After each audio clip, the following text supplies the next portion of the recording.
विज्ञान ने ना तो किसी चीज की सृष्टि की है और ना ही किसी चीज का आविष्कार किया है। केवल वही ढूंढा है जो ईश्वर में पहले से ही विद्यमान था। यदि हम अपना मन केंद्रित करें तो इसी प्रकार उन रहस्यों को भी सुलझा सकते हैं जिनके बारे में मैं आज बोलने जा रहा हूँ। जब मैं ऐसी बातों के बारे में आपसे कुछ कहता हूँ तो ये किसी पुस्तक से पढ़ा या कहीं से अध्ययन किया हुआ नहीं होता, बल्कि परम सत्य के साथ मेरे अपने प्रत्यक्ष अनुभव से आता है। आप लोगों को शायद ये कुछ अजीब सा लगेगा, लेकिन जब मैं बोल रहा होता हूँ उस क्षण मैं जिस बात का वर्णन कर रहा होता हूँ उसे प्रत्यक्ष देख रहा होता हूँ। और ऐसा ही क्यों ना हो, एक्सरे मशीन से आप शरीर के अस्थिपंजर और सभी अंगों को देख सकते हैं। निसंदेह मानव चेतना की अनुभूति क्षमता किसी भी मशीन से कहीं अधिक है। छोटा सा दिमाग रहित रेडियो भी आकाश को भेद कर मीलों दूर से प्रक्षेपित किए गए संदेशों को ग्रहण कर लेता है। हमारी चेतना इससे कहीं अधिक संवेदनशील बन जाती है जब हम सूक्ष्म स्तर पर उसका सुर मिलाना सीख लेते हैं। शरीर और उसके साथ जुड़े हुए समस्त विचारों के पीछे सूक्ष्म आंतरिक जगत है जो इस जगत के साथ मार्मिक रूप से जुड़ा हुआ है।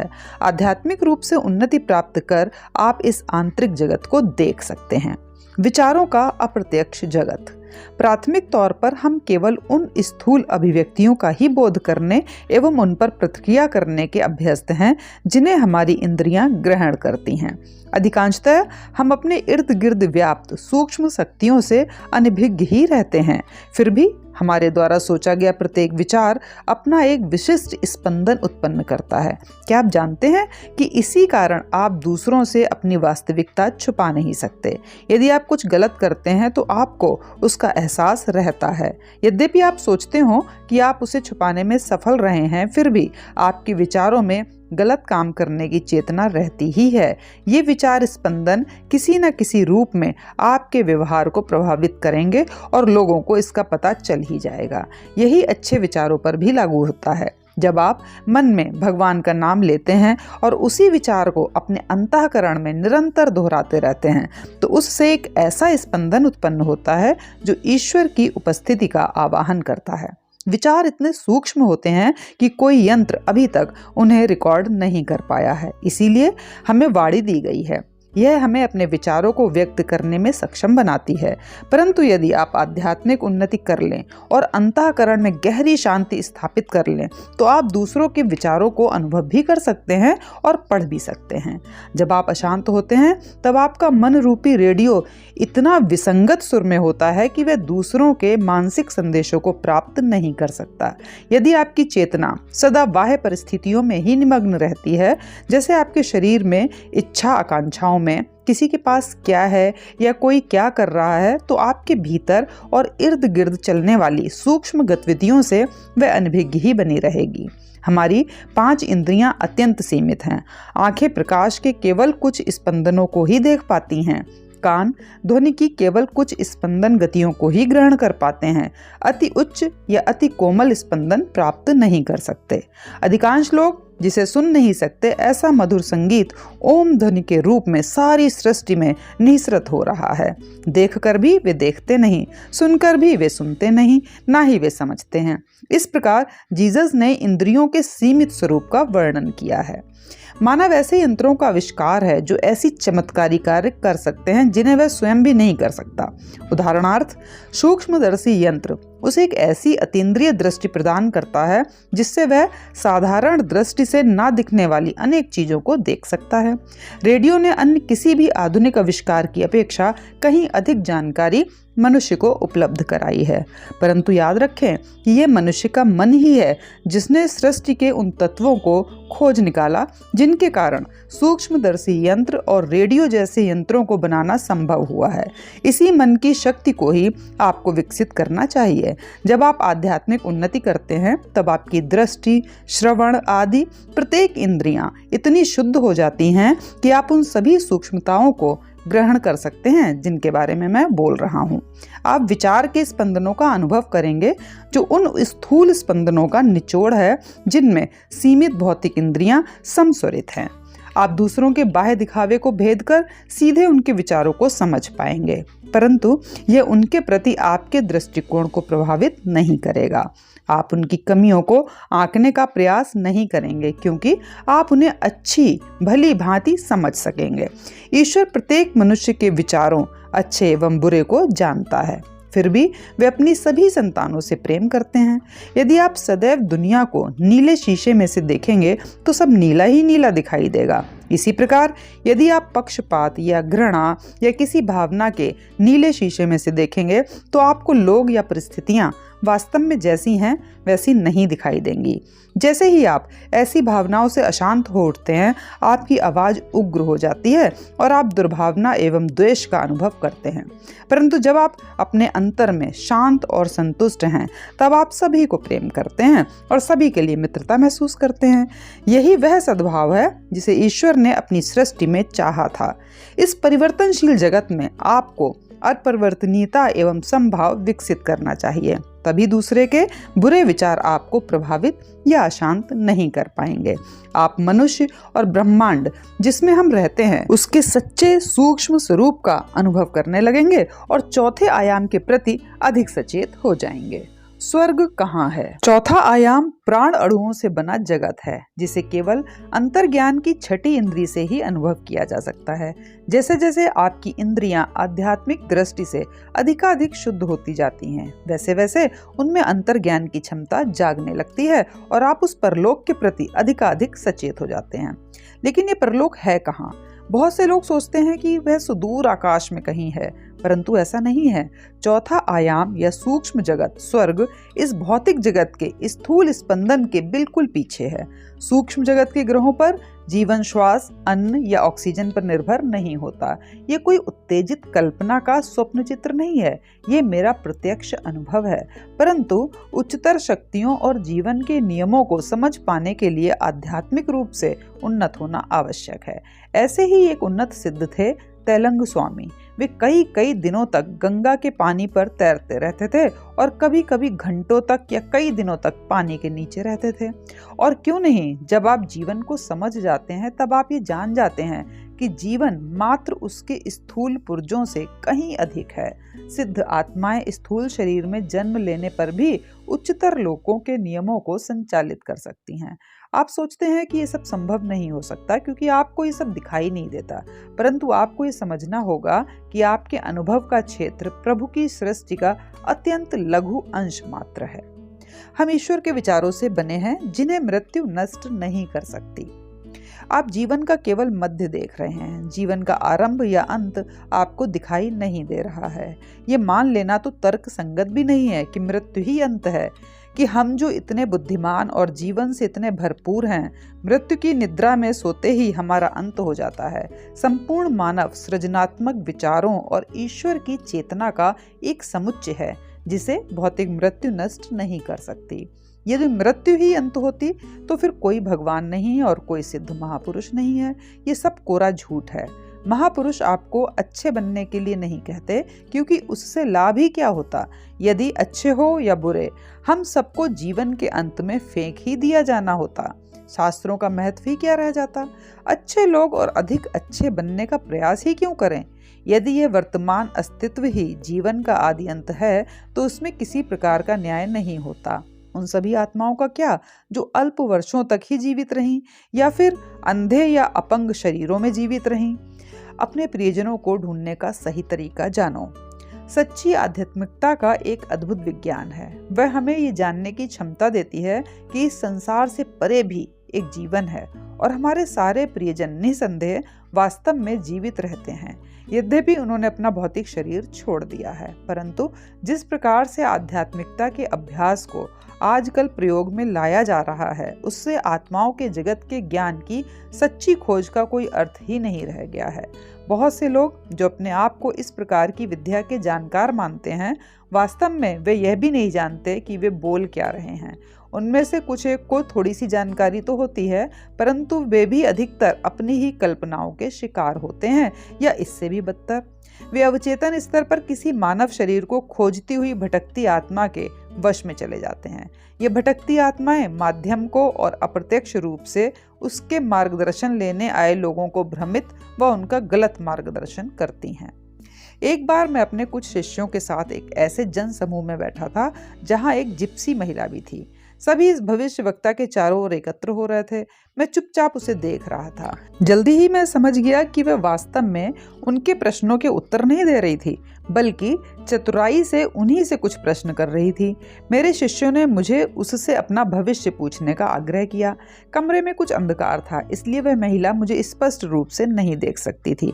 मैंने उच्च कर्कश आवाज निकालकर उससे पूछा, मेरा अपना पति से तलाक कब होगा? उसने एकदम उत्तर दिया, तुरंत। फिर मैं उठ गया और तब उसने मेरे चोगे के नीचे मेरी पैंट देखी। वह क्रोध से चिल्ला पड़ी, तुमने मेरे साथ धोखा किया है। दिखावा तो वह ऐसे कर रही थी जैसे हम सबके मन को पढ़ रही हो, परंतु मैंने उसके मन को पढ़ लिया था।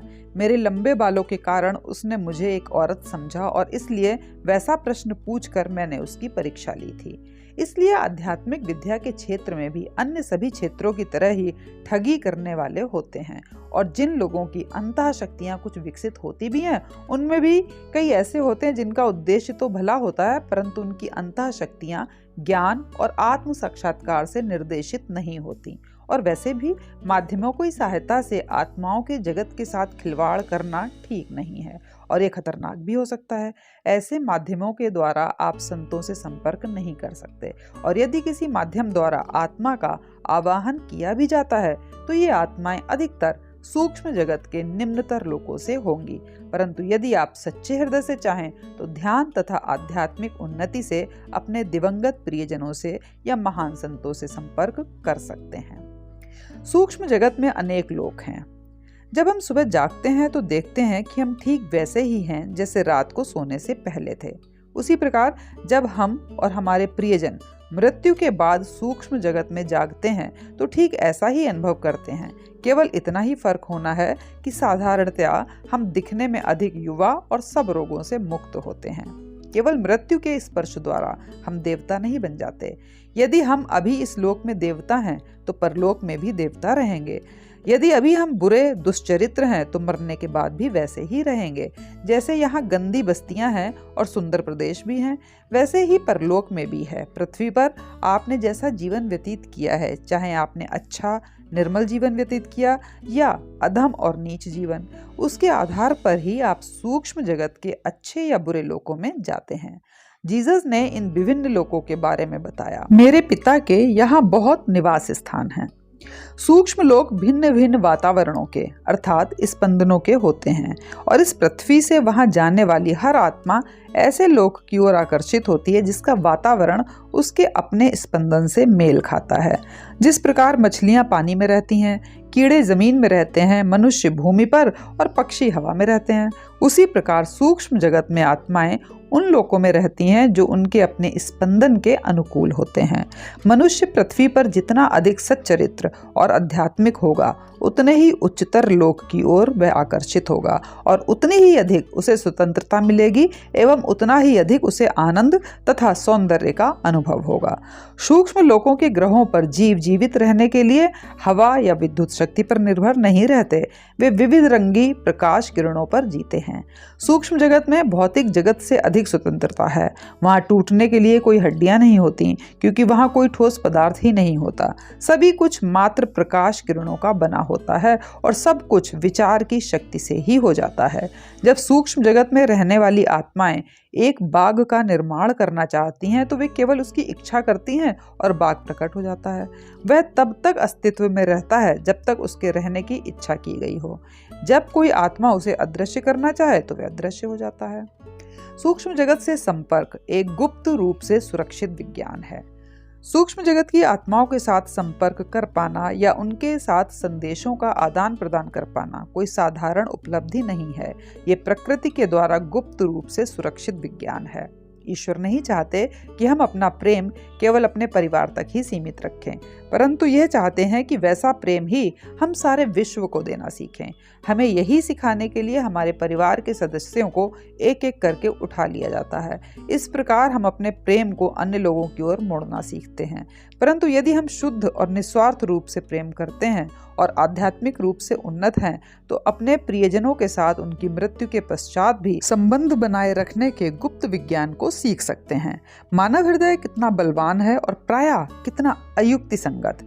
एक लड़का एक लड़की से मिलता है और दोनों एक दूसरे को प्रेम करने लगते हैं। दोनों बड़े होते हैं, शादी करते हैं, बच्चे पैदा करते हैं और सोचते हैं ये मेरे हैं।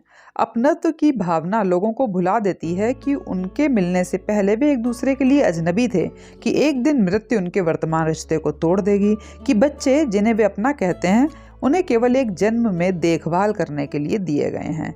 जब उनके प्रियजनों को मृत्यु उनसे छीन लेती है तो वे शोक में डूब जाते हैं और सोचने लगते हैं कि ये जीवन आखिर है क्या।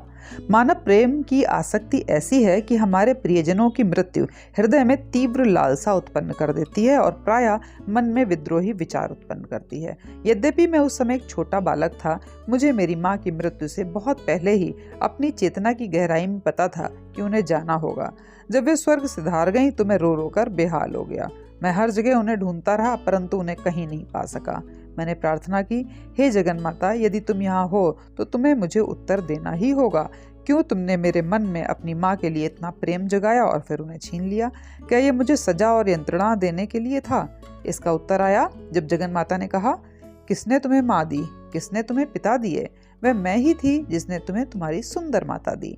जब मैंने समझ लिया कि केवल ईश्वर के कारण ही मुझे इतनी अच्छी माँ मिली थी, तो मैंने ये भी समझा केवल ईश्वर के पास ही जीवन के रहस्य की चाबी भी है, और मैं अपने अंतर में गहरी खोज और प्रार्थना करने लगा। जगन माता ने उत्तर दिया और बताया कि क्यों मेरी माँ को उठा लिया गया था। वह मैं हूँ जिसने जन्म जन्मांतर में अनेक माताओं की स्नेह वत्सलता में तुम्हारी देखभाल की। उन दो काले नयनों को, सोई हुई सुंदर आंखों को जिन्हें तुम ढूंढ रहे हो, मेरी आंखों में देखो। जगन माता के दर्शन करने के बाद मैंने सूक्ष्म जगत में अपनी माँ को भी देखा और उनसे बातें भी की। इस तरह का संपर्क संभव है। आप अपने को प्रसारण यंत्र या ग्रहण यंत्र में परिवर्तित कर सकते हैं। यदि आप किसी मृत प्रियजन की तीव्र उत्कंठा से ढूंढें, निरंतर उस आत्मा पर ध्यान करें तो आपको उत्तर मिलेगा। परंतु यदि आपकी इच्छा पर्याप्त रूप से तीव्र नहीं है तो आपके चंचल विचार ध्यान की एकाग्रता को भंग कर देंगे। जब आप किसी आत्मा को अपने हृदय का संदेश भेज रहे हों, उस समय यदि आपके विचार इधर उधर भाग रहे हैं तो आपके प्रसारण का शॉर्ट सर्किट हो जाएगा। परलोक में चली गई आत्मा से संपर्क साधने के लिए आप में अत्यंत प्रबल इच्छा एवं तीव्र एकाग्रता का होना अनिवार्य है, और साथ ही साथ आपका उस आत्मा को निरंतर अपने विचार भेजते रहना भी अत्यावश्यक है, और जिसे आप अपना संदेश भेज रहे हैं उसे भी आपके संदेश को ग्रहण करने एवं उसका उत्तर देने के लिए पर्याप्त रूप से उन्नत होना चाहिए। जो आत्माएं आपकी चेतना स्तर पर हों और जिनके साथ आपका अगाध प्रेम एवं घनिष्ठ संबंध रहा हो, उनके साथ संपर्क करना सबसे आसान है। अत्यंत उन्नत आत्माओं के साथ संपर्क करने के लिए कहीं अधिक शक्तिशाली एकाग्रता की आवश्यकता होती है। आध्यात्मिक रूप से अविकसित लोगों के पास संतजन नहीं आ सकते। आप यदि आध्यात्मिक रूप से ग्रहणशील नहीं हैं तो आप संतों के स्पंदनों के साथ अपना मेल नहीं बिठा सकते। वह व्यक्ति जो किसी संत का आवाहन कर रहा हो, यदि आध्यात्मिक दृष्टि से तैयार नहीं है तो वह संत उसके साथ संदेशों का आदान प्रदान नहीं कर सकते। कल्पना कीजिए कि आप भगवान श्री कृष्ण या जीसस क्राइस्ट का भगवान बुद्ध की आत्मा का आवाहन कर रहे हैं। ऐसी दिव्य आत्माएं तब तक नहीं आएंगी जब तक आपकी चेतना ध्यान के माध्यम से इतनी शुद्ध और परिष्कृत ना हो जाए कि आप उन्हें ग्रहण कर सकें। उनकी अभिव्यक्ति की स्पंदनात्मक शक्ति इतनी प्रचंड है कि यदि वह मनुष्य उस शक्ति के साथ अपना मेल ना बिठा पाया, उसके शरीर और दिमाग को वह जला सकती है। मैंने इन अवतारों और कई संतों को देखा है, आप भी उन्हें देख सकते हैं जब आपका आध्यात्मिक स्पंदन अत्यंत शक्तिशाली हो जाएगा। ये सभी दिव्य आत्माएं ईथर में, आकाशीय तत्व में विद्यमान हैं। कोई भी कदापि भौतिक शरीर त्यागने के बाद शून्य नहीं हो जाता। वे आपकी प्रार्थनाओं का उत्तर देते हैं और आपको आशीर्वाद देते हैं। वे सूक्ष्म जगत में रहते हैं। यदि उन्होंने पृथ्वी या किसी अन्य उच्चतर ग्रह पर, जहां मनुष्य का क्रम विकास और अधिक उन्नत होता है, पुनर्जन्म ना ले लिया हो, इसलिए स्वयं को विकसित करते रहना चाहिए। कृष्ण, क्राइस्ट और योगदा के महान गुरुओं के समान दिव्य आत्माओं के साथ अपना मेल बिठाने का प्रयास करते रहें। गहरी एकात्मता की अवस्था में यदि आपने इनमें से किसी का भी अपने अंतर में दर्शन किया हो तो उनकी कृपा से आप में कल्याणप्रद परिवर्तन होने शुरू हो जाएंगे। ये कोई साधारण बातें नहीं हैं जिनका हम विवेचन कर रहे हैं।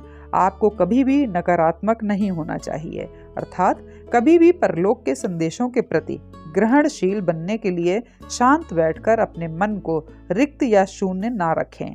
ऐसी पद्धति आपको ईथर में विचरण करती हुई भटकती आत्माओं के प्रति ग्रहणशील बना देती है, जो भौतिक जगत के अनुभव के लिए या भौतिक जगत में अपनी अभिव्यक्ति के लिए तरसती रहती हैं। ये आत्माएं निकृष्ट कोटि की होती हैं, जिनमें इस जगत के प्रति प्रबल आसक्ति होती है, जो उन्हें सूक्ष्म जगत के बेहतर जीवन के साथ तालमेल नहीं बिठाने देती। सूक्ष्म जगत में रहने की बजाय ये आत्माएं सूक्ष्म और स्थूल जगत के बीच भटकती रहती हैं और यदाकदा ऐसे किसी व्यक्ति को ग्रस्त कर लेने में सफल हो जाती हैं जिसका मन कमजोर और अधिकतर चेतना के निम्न स्तर पर रहता है।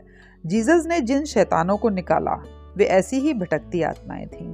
हिकमैन नामक व्यक्ति, जिसने कई वर्ष पहले एक छोटी बच्ची की हत्या कर दी थी, प्रेतग्रस्त था। मैंने उसकी अच्छी तरह से अध्ययन किया।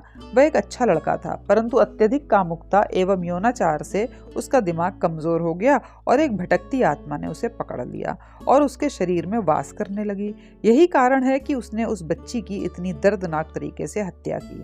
दूसरों के शरीरों में आबद्ध हुई अशरीरी आत्माएं साधारण तौर पर उस व्यक्ति जिसके शरीर में उन्होंने प्रवेश किया हुआ है के दिमाग, उसके व्यक्तित्व को नष्ट कर देती हैं। इसी कारण माध्यम बनने वाले अनेक लोग विक्षिप्त हो जाते हैं। अच्छी मृत आत्माएं किसी पर कब्जा नहीं करती। वे तो उचित रूप से आवाहन किए बिना आती भी नहीं, वह भी ऐसा आवाहन जो कि चेतना के उच्च स्तर से किया गया हो। अच्छी आत्माओं को आकर्षित करने के लिए आपकी एकाग्रता का गहरा होना आवश्यक है तथा आपको अपनी चेतना को एक शुद्ध आध्यात्मिक स्तर पर उठाना भी होगा।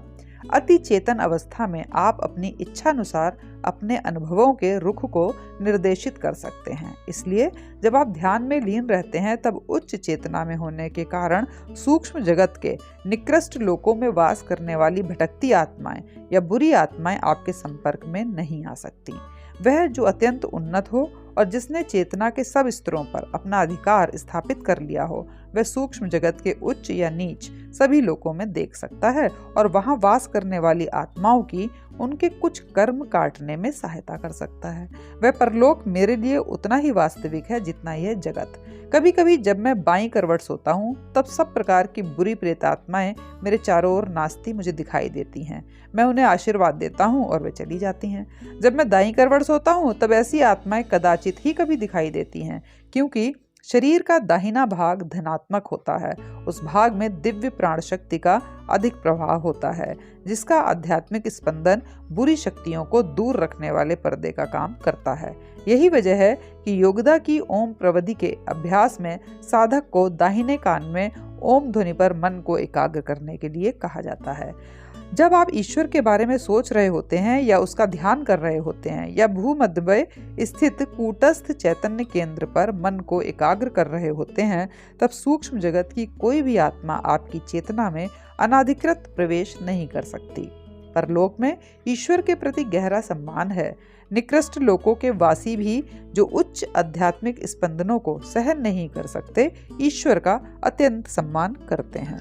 मृत लोगों की आत्माओं को विचार संप्रेषित करने की विधि।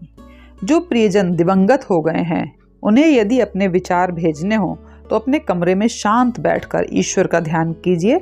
जब आपको अपने अंतर में ईश्वर की शांति अनुभव हो तब भ्रूमध्य के स्थिति इच्छा शक्ति केंद्र अर्थात कूटस्थ पर गहरी एकाग्रता के साथ मन को केंद्रित कीजिए और अपने दिवंगत प्रियजनों को अपना प्रेम प्रेषित कीजिए।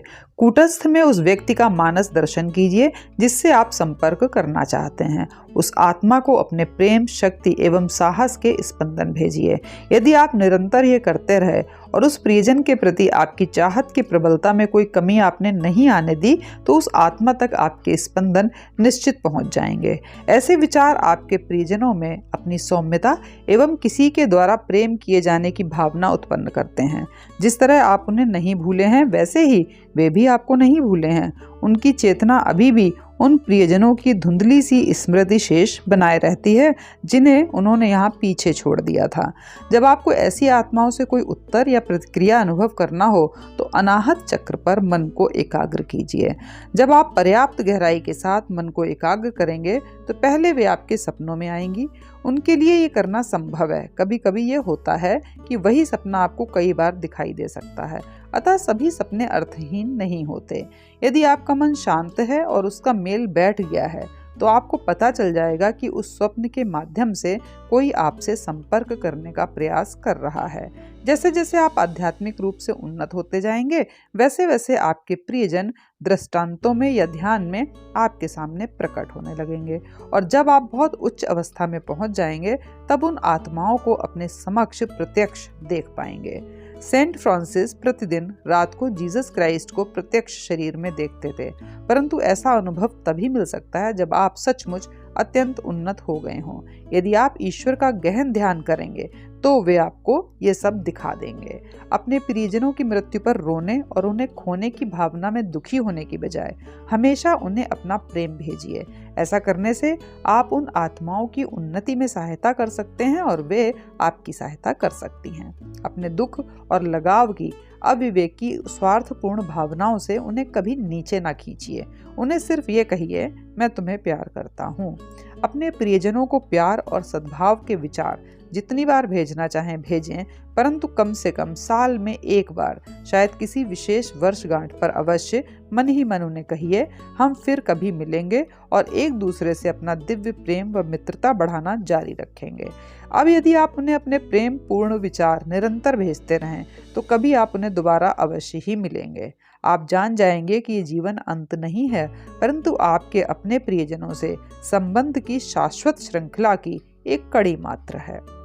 हम उन प्रियजनों को खोज सकते हैं जिनका पुनर्जन्म हो चुका है।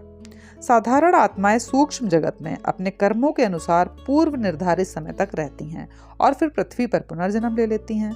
अत्यंत उन्नत आत्माएं सूक्ष्म स्वर्ग में तब तक रह सकती हैं जब तक कि वे चाहें, परंतु यदि आपके किन्हीं प्रियजनों की आत्माओं ने पृथ्वी पर पुनर्जन्म ले लिया हो जबकि आप उन्हें अभी खोज रहे हैं, फिर भी कोई बात नहीं।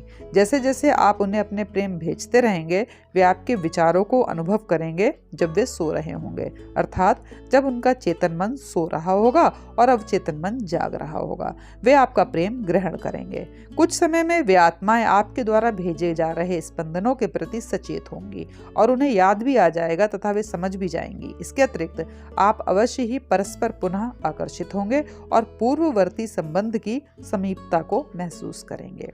यदि आप आध्यात्मिक दृष्टि से उन्नत हैं तो आप उन लोगों को सचेत रूप से पहचान लेंगे जिनके साथ पूर्व जन्मों में आपका संबंध रहा है। जैसे मैंने अपने गुरु स्वामी श्री युक्तेश्वर जी को इस जन्म में मुलाकात होते ही पहचान लिया। वे अपने विचार मुझे भेजते रहते थे, इसीलिए गुरुदेव प्रायः मेरे विचारों में आते रहते थे और इसीलिए इस जन्म में उनसे मिलने से कहीं पहले मैं उन्हें जान गया था। उन्हें मैंने कई बार ध्यान में और सपने में भी देखा था। जब मैं सो रहा होता था या ध्यान कर रहा होता था तब उनके द्वारा प्रेषित स्पंदन मुझे प्राप्त होते थे। इसीलिए जब उनसे मेरी प्रत्यक्ष मुलाकात हुई मैंने उन्हें तत्क्षण पहचान लिया। इसी प्रकार जब आपके प्रियजन पृथ्वी पर पुनर्जन्म ले लेते हैं तब यदि आपका उनके लिए प्रेम बलवान है तो वे आपके पास फिर से खिंचे आएंगे। इसी जन्म में या फिर अगले जन्म में वे आपके जीवन में फिर से अवश्य आएंगे। साधारणतः प्रत्येक नए जन्म में जिन आत्माओं के साथ हमारा संबंध रहा है उन आत्माओं के व्यक्तित्वों एवं उनके साथ हमारे संबंधों का प्रकृति हमें विस्मरण करा देती है। कितना बड़ा वरदान है ये। कल्पना कीजिए आपके मन में कितना संभ्रम पैदा हो जाए यदि आपको अपने और अपने प्रियजनों के गत जन्मों में निभाई हुई सारी भूमिकाएं याद आ जाएं। आप तय नहीं कर पाएंगे किस पिता, माता, पति या पत्नी या संतान में आपको प्रेम करना चाहिए। ईश्वर इस संभ्रम को हमारी स्मृति धुंधली कर मिटा देते हैं ताकि हम वर्तमान जन्म में अपने संबंधों एवं रिश्ते नातों को निपुणतापूर्वक निभा सकें। सच्चा प्रेम आत्माओं को जन्म जन्मांतर तक एक साथ लाता रहता है, परंतु चाहे हमें पिछले जन्मों के संबंधों के बारे में कोई विशेष बात याद ना भी रहे तब भी आत्माओं के बीच का प्रेम और यहाँ तक कि उनके बीच का घृणा का खिंचाव भी उन आत्माओं को जन्म जन्मांतर में एक साथ लाता रहता है। यही कारण है कि इस जन्म में आप कुछ आत्माओं या लोगों की ओर प्रबलता के साथ आकर्षित होते हैं जबकि अन्य लोगों की ओर आपका कोई भावना अनुभव नहीं करते। जिनके साथ पूर्व जन्मों में आपका संबंध रहा है उनकी ओर हमेशा ही आप स्वाभाविक खिंचाव अनुभव करते रहते हैं, जिससे आप किसी पूर्व जन्म में मिले ही नहीं उसके साथ घनिष्ठ मित्रता असंभव है। यह एक तथ्य है, जब आप किसी को मित्र मानते हैं तो वह इसलिए होता है कि उसे आप किसी पूर्व जन्म से जानते हैं और उस पूर्व संबंध के कारण वह व्यक्ति आपको अपना निकटतम लगने लगता है। अधिकाधिक लोगों के साथ पहचान बनाकर तथा उन्हें समझकर हमें एक जन्म से दूसरे जन्म में अपने मित्रों एवं प्रियजनों की अमूल्य निधि को बढ़ाते जाना चाहिए। जब इस जन्म में आप कुछ ऐसे लोगों की ओर खींच लिए जाते हैं जो आपको अच्छे तो लगते हैं, परंतु उनके साथ झगड़े और गलतफहमियां होती रहती हैं, जैसा कि कभी कभी एक ही परिवार के सदस्यों के बीच देखा जाता है, और आपको हमेशा उनके साथ निभाने हेतु प्रयास करना पड़ता है, तो इसका अर्थ है कि पिछले किसी जन्म में आपका उनके साथ संबंध आधा मित्रता का था और आधा शत्रुता का। इसका एक उदाहरण है ज्यूडास, जिसने जीसस के साथ विश्वासघात किया था।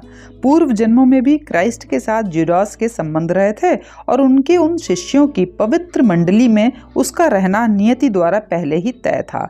उसके द्वारा विश्वासघात किए जाने पर भी क्राइस्ट उससे पूर्ववत प्रेम करते ही रहे, जैसे कोई माता अपने दुष्ट पुत्र से भी अप्रतिबंधित प्रेम करती है।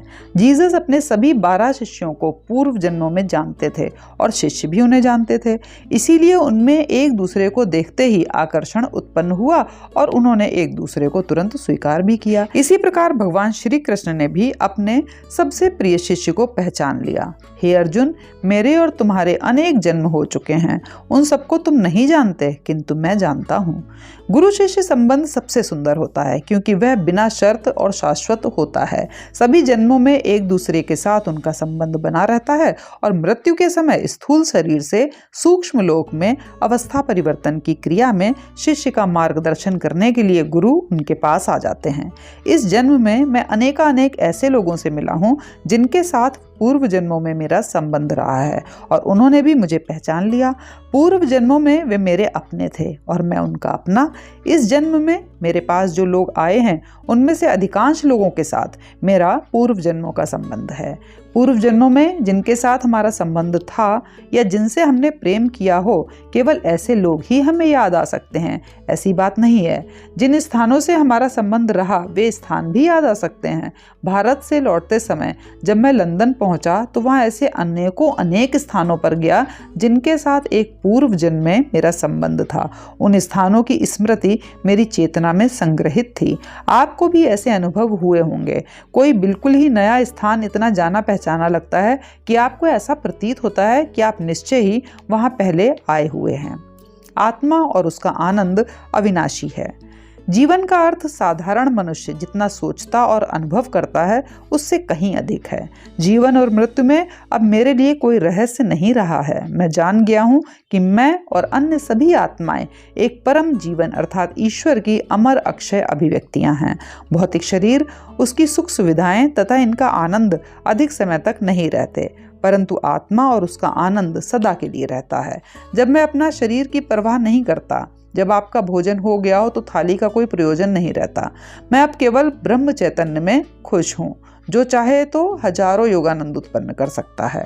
साधारण मनुष्य को जिस शरीर से इतना प्रेम रहता है उसका कोई महत्व नहीं रह जाता जब ईश्वर मिल जाते हैं। मैं अपने शरीर के लिए कभी प्रार्थना नहीं करता, मैंने उसे ईश्वर को वापस दे दिया है। प्रभु का प्रेम इतना महान है कि उसने इस भौतिक शरीर के प्रति सारी आसक्तियां अपने में विलीन कर ली हैं। उनके प्रेम में मेरी सारी इच्छा आकांक्षाएं कई गुना तृप्त हो गई हैं। अब मुझे और कुछ नहीं चाहिए। मेरे हृदय में अब एक ही इच्छा मुझे दिखाई देती है, हे प्रभु, मेरी भक्ति वेदी पर आपका प्रेम सदा आलोकित रहे और सब हृदयों में मैं आपका प्रेम जगा सकूं। बस यही इच्छा है। तो मेरे प्रियजनों, समय बर्बाद मत करो। आप लोग समय बर्बाद कर रहे हैं और आप इसे अच्छी तरह जानते हैं। मैं स्पष्ट और खुले रूप से आपसे कह रहा हूँ क्योंकि मुझे आपसे आपके अपने ही कल्याण के अतिरिक्त और कुछ लेना नहीं है। किसी और के आश्वासन से आपको सुख या ईश्वर प्राप्त नहीं हो सकता। उसके लिए आपको स्वयं ही मेहनत करनी पड़ेगी। जब भी मैं देखता हूँ कि कोई ग्रहणशील है तो मैं उसकी बुद्धि को जगाने के लिए उससे कुछ कहता हूँ। जिन्हें इसमें कोई रुचि नहीं है उनसे मैं कुछ नहीं कहता, क्योंकि वे कुछ सुनना ही नहीं चाहते।